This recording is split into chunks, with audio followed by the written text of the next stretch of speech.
Okay, so continuing on with where we left off in section two. We left off talking about Marshall Plan, how it was successful, Berlin airlift, and the creation of NATO, and how the Soviets went with the Warsaw Pact to basically counter NATO. So, communist advances around the globe will continue to cause anxiety for Americans in 1949, and two key events caused American fears to increase. So the first one will be in September of 1949 when Truman announced that the Soviets had successfully tested an atomic bomb. And so, with this, also, the US will proceed to develop more destructive hydrogen bombs, which we will call thermonuclear bombs. We'll also have the Federal Civil Defense Administration being created, and this will be done to give information to the public on how to survive a nuclear attack.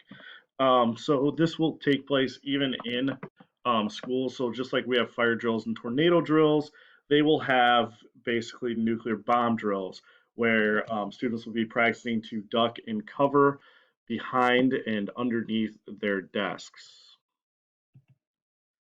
All right, so the second event will be China falling to communists in 1949. And so you got to remember, as World War II ended, the fighting will resume between the nationalist Chinese government forces under Jiang Jiechi and the communist guerrillas of Mao Zedong. And remember, this civil war started back in the 1930s, prior to the Japanese invasion of China at the beginning of World War II. So, as Mao's forces will gain more and more land, the Truman administration will decide to scale back economic and military support for Jiang Jiechi's forces. And basically, instead, we're now going to concentrate on fighting communism in Western Europe. So, as Mao's forces gain control of China, the Truman administration is basically going to realize that Jiang Jiechi is going to lose. And so, instead of dumping money into China, instead, we're going to dump all that money into Europe underneath the Marshall Plan.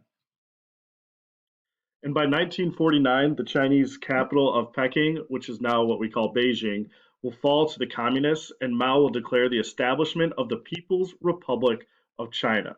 So mainland China now is no longer China, it is now the People's Republic of China. And this gets a little bit more complicated as Jiang Jiechi and his followers retreat to the island of Taiwan, still claiming to be the legal government of China, and with the help of the United States, nationalist China, which is Taiwan, will continue to hold China's seat in the UN Security Council as the United States increase our efforts to defend Asia against the spread of communism under our policy of containment. So, on the UN Security Council, as being one of the big fives and having the veto power, instead of mainland China, which is the People's Republic of China, getting that seat will then be transferred to Taiwan, which will become the new legal government of nationalist China. And the fall of China to the communists will cause some Americans in and out of the government to suspect the loyalties of other Americans here at home. And now we're going to start another Red Scare. So, just like in the early 1920s, when communism became a threat to the United States and our democracy and our way of life with capitalism, we're going to enter another Red Scare at this point. So remember, during the Great Depression, thousands of Americans who were disillusioned about capitalism will join the Communist Party here in the United States. So the Communist Party did gain quite a bit, and like I said earlier, after World War II, the returning prosperity and growing fear of Stalin will cause many to quit the Communist Party. So yes, a lot of people joined it basically to try to prove that capitalism didn't work with the Great Depression. But after World War II, when we're making a bunch of money, which we'll talk more about in the next chapter, people will start to quit also because people are also going to realize Stalin's not that great of a guy. And so, as the new Red Scare began to grip America, anyone who had ever had Communist Party ties and others who had never even been communists will become victims of persecution here inside the United States. And also, um, the government is now going to be trying to take precautions to prevent more people from basically becoming what we thought of as spies for the Soviet Union. So the Truman administration will attempt to contain communism activity at home. So not only are we going to focus on containing communism overseas, especially in Europe, but we're going to try to contain it here at home. The US government will break up several different spy rings located throughout the United States. And in 1947, Truman will establish the Loyalty Review Board in order to investigate government employees for suspicious activities. And during these investigations, many people's civil liberties will be violated. And you got to remember the whole U.S. policy in court is you're innocent until proven guilty. But that whole concept is going to start changing during this time period of guilty until proven innocent.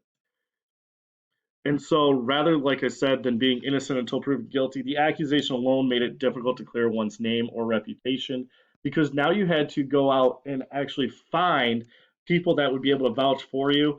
And the easiest way to get off, though, would basically be point the finger at somebody else and throw somebody else under the bus. So Congress will start to conduct its own investigation with HUAC, or the House Un-American Activities Committee, and it will probe communist infiltration in government and in the Hollywood movie industry.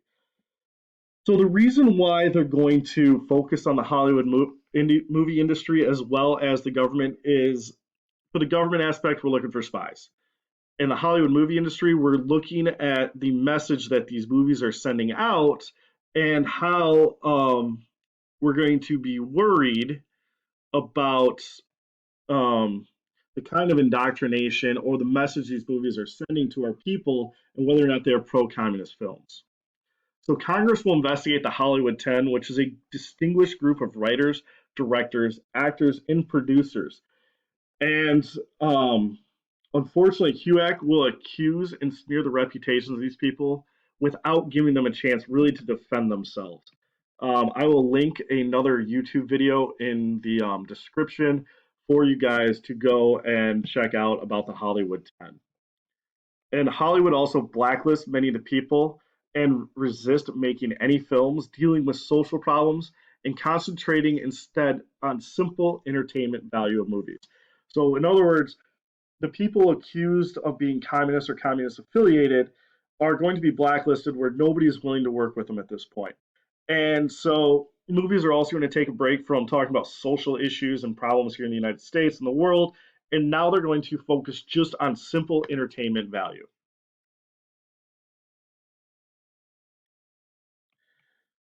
And that's the video link that I'll be posting in the section down below in the description. In 1952, Congress will also pass the McCarran-Walter Act over Truman's veto. So Congress will get enough votes to pass this act. Truman will then get it to his desk. He puts the veto stamp on it, trying to kill it.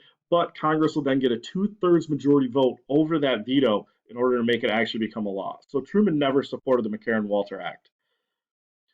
And so this act will establish a quota of immigration for each country, but discriminate against immigrants for communist parts of the world, specifically in Asia and Southern and Central Europe.